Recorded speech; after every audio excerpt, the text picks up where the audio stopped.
All right, so the very first lesson, the very first video that I'm putting in this playlist and in my series of teaching you simple and easy ways to incorporate more herbs into your life is we're going to be making calendula oil.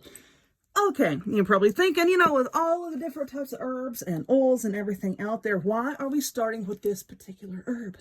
Well, because it's my favorite. Well, it's one of my favorites. I got a lot of favorites, but it's one of my favorites. It's easy to find. In fact, if you'll look in the description box, and I'll also pin a comment, I will link to my Amazon shop where you can scroll through, look at the tabs. I believe this is under the spiritual tab, where you can order a lot of this stuff on Amazon, have it delivered directly to your house. A lot of bulk herb stores carry calendula because it is easy to grow and harvest. It's just really easy to find. It's also incredibly inexpensive, but it has a lot of excellent properties. Okay, it's an anti-inflammatory, it's antimicrobial, antifungal. So, it's good for a lot of things. Pretty much if you can think of skin ailment, calendula is excellent for skin ailments. You can use it on rashes, stings, wounds, burns, sunburns, abrasions, swellings, eczema, acne, insect bites, scrapes, bruises, chickenpox, cold sores. A whole ton of things you can use this for. Now, if you're in my group that reflects this channel, you'll see where I had posted that I was going to have a treat for everybody. And that treat is for following and subscribing and supporting me for all of these little lessons that I'm going to have on here. I'm also going to have a corresponding free downloadable and printable PDF. Okay, and once again, in the description box, and I'm going to pin a comment. But you just click on that link. It will take you to the blog post where I talk about this. And if you'll scroll down, if you'll scroll down to the bottom of that post, you're going to see a little block that's going to have the free download. And you just click on that. You need a PDF reader, of course. And this is going to pop up. It's going to tell you all about what we're doing here. And there's a photo of the herb right there so that you can compare that to when you go somewhere and purchase it to make sure that you're getting the right thing, okay? So this is free to you. You can print it out, punch holes in it, and keep it in a notebook somewhere. That way you can reference back. So what do you need to make this? I don't ever use measurements, really. I don't. Not with this stuff. I just eyeball it. But for people that do want measurements, it's here. The recipe: 1 cup of the dried calendula leaves, 1 cup of organic extra virgin olive oil. Now, please do not confuse calendula with the regular old marigolds that you find growing out in your garden. Calendula is more affiliated with the daisy family, okay, and not with actual marigolds. They are two very, very different plants. So, calendula is what you need, and you can read more about that on the blog post. But this is really super simple. I like to use a mason jar, just a regular mason jar. You can see this is not a very big one. So we're going to open that up. And you're going to take your calendula leaves, petals, whatever. And you want to fill your jar almost all the way up to right about right here. Because remember, you need to have room to put the oil. So what we're going to do with the leaves is, my hands are clean, by the way. I need to buy some more of this. I'm running low. Like I said, it is one of my favorites, so I use it a whole lot. Now, you don't need to really press the petals down in there. Just put them in there, let them do their thing. Just let them settle on their own. That looks about right.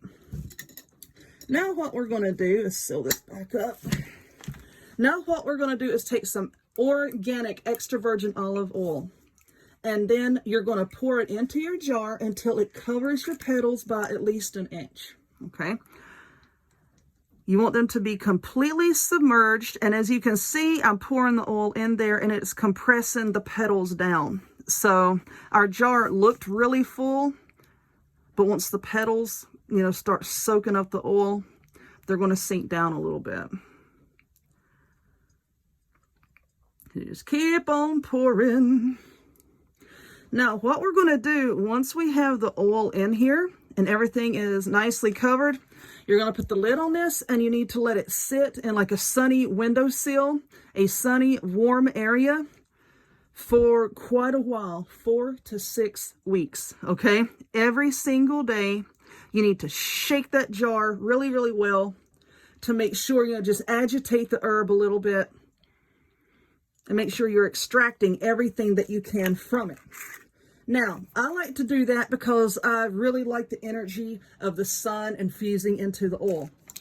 Now, if you don't want to do that, if you don't have a place to put it, if you don't have the time to do that, what you can do, and I show you this on your PDF, what you can do is just take your calendula petals, put it in a little stainless steel pot. Please, no Teflon. I like to use stainless steel only for this, okay? No Teflon. Nothing plastic should touch this, okay? Just give it a shake. Put your herbs in your pot and then cover them with the oil. And like I say right here, just warm it up over some low to medium heat, around 110 degrees Fahrenheit, okay? Then back your heat down to low and just let it sit there and infuse for 4 to 8 hours. Now, one of the ways that you're going to be able to tell when it's done on the stovetop, and this way too, is when you pick up some of the herb and you rub it between your fingers, it's going to be crunchy. And I know that sounds strange because you're soaking it in oil, but the olive oil is going to draw the oil out of the herbs, okay? And what's that going to do is going to dry them out. So they are going to feel a little bit crispy, a little bit crunchy when you decide to finally strain it out, okay? So anyway, I already have some in there that's been simmering on the stovetop for a while. I have some in jars that should be just about done. I think they might have a few more days to go, but I'll get one of those jars and I'll show you how I'm going to strain it. Okay, so I have an empty mason jar here, and I cut a piece of the cheesecloth. I'm just going to poke it down in that jar a little bit, and then take a rubber band or a hair tie, because I can't find a pack of rubber bands that I just got the other day. So I just put a hair tie around it.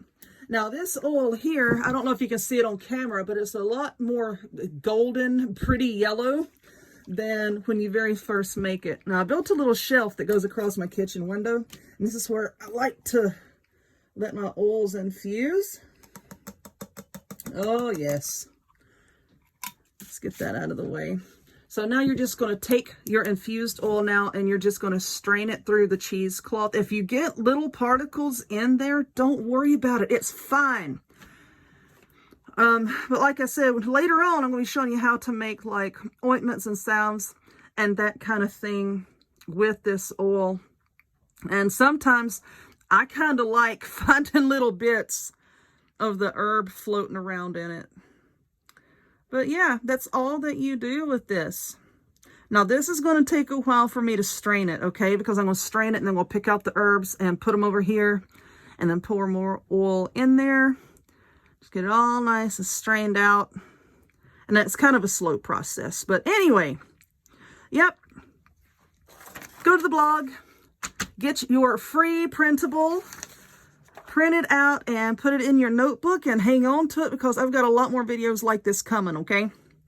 So anyway, I hope that you enjoyed this one. If you would, please give it a thumbs up. Click subscribe. Check me out on other forms of social media, the links to all of which will be in the description box down below. And I hope to see y'all next time. Bye-bye.